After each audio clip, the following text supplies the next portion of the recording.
Hello friends, and welcome to the Southern Mountain Kitchen. Today we're making beef tips with gravy.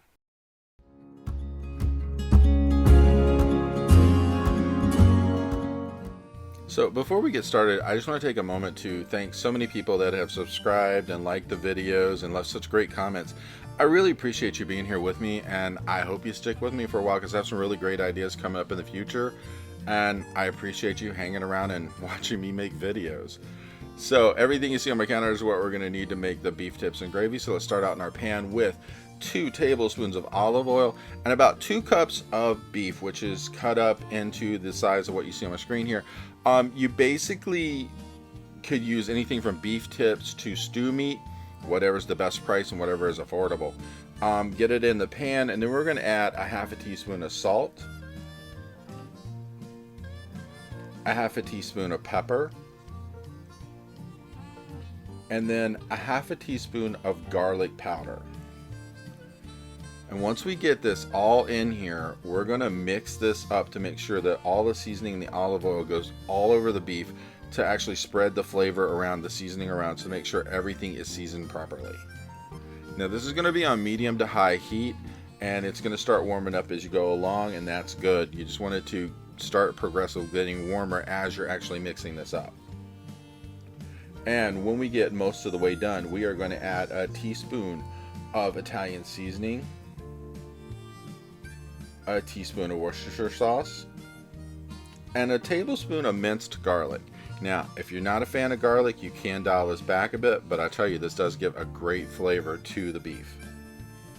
So we're going to mix this up and let it simmer for a little bit here until we're ready for the next thing. So make sure everything is kind of mixed all together, and then we're going to add an onion soup mix packet. I know you're saying, God, that's kind of weird to put in here, but it is going to like load the flavor into this, and it's such a great taste. So once it's in there, go ahead and mix it up, and we're going to let this simmer for at least 5 minutes because we want to make sure that this really cooks in the flavor into the beef, and the juices that are in the pan are going to mix with the soup mix to just carry it all over everything. So just keep stirring it around, and like I said, about 5 minutes. Now once we get this completely cooked for the 5 minutes and everything is ready to roll here, we want to actually remove the beef and put it into a bowl or a plate and sit it to the side of the stove, because we're going to come back for this in a minute, but we're going to make gravy next. And as you're scooping out the beef, if there is debris in the bottom of your pan, leave it there. We're using that to actually flavor the gravy.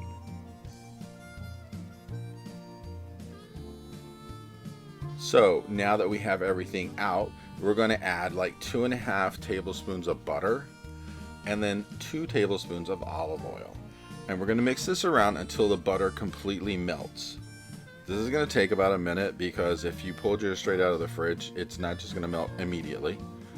So stir it around. But there's a good thing for this, because as it's melting, you're actually stirring it into the other stuff that's in the pan, and that's going to be the base of our gravy, and that's really good.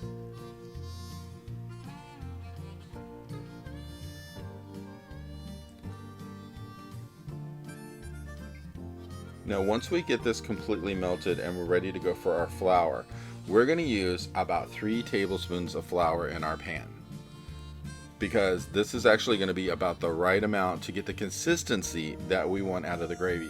Because we're not going for a thick gravy, we're kind of going for one that's a little bit on the runny side. So once the flour is in the pan, use your whisk spoon or whatever and stir this around. And we're going to do this for about 2 to 3 minutes, because the longer you do it, the less this is going to taste like flour, and the more it's going to taste like the ingredients that are already in the pan. And it's going to just cook that flour taste down to where it tastes much better when this becomes an actual gravy.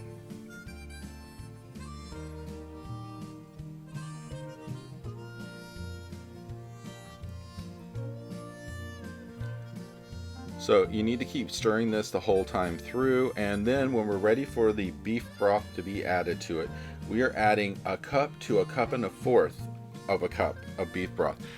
Don't put it all in at once. I always put it in half and then half. So that way you put the first half in, stir it up, get everything kind of broken up if there's any lumps or whatever that you want to get rid of, and then add the rest of the beef broth to it. And that way it's just a little easier to mix up. So as you see, here's my second load going into it. And then we're just gonna go ahead and keep stirring. And as you stir, and this is over like a medium to high heat, it's going to start to thicken, and that's what you're looking for, because it won't be so runny and watery. It will actually have a thicker consistency, and then you'll know at that point you've actually gotten your gravy to where it should be. And as you can see with mine, as I'm stirring, it is starting to thicken up. So by the time I get to the end of this, which is going to take a couple of minutes to do, it'll look more like this, and this is what you're going for. And the best thing about it is the seasonings and everything that were already in the pan have flavored this, so you didn't need to add a lot of extra stuff to it. Between the beef broth and what was already there, you got it. So this is my plate. I made some mashed potatoes. As you can see, they're still steaming. I just pulled them off the stove. And I'm putting some of the meat beside of it. So you can put as much or as little as you want. Just get it onto the plate, and then we're going to spoon the gravy over it.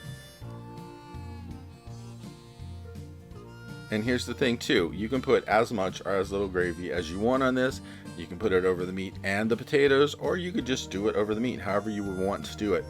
But by the time you get it done, this is your meal, and this is really not bad. Now if you wanted to add some kind of like thing like green beans or something to this, you probably could. And it would be a really great meal. But in the end, this is what I had on my plate. And I tell you, I really enjoyed it, and the onion soup mix really made a kick in this like you wouldn't believe on the beef. It just had the best taste. I hope you liked this video, and if you did, please like and subscribe. And if you get a chance, check out my cookbooks, which are available in bookstores worldwide. The first is about everyday cooking, the second is all about baking. Have a great day.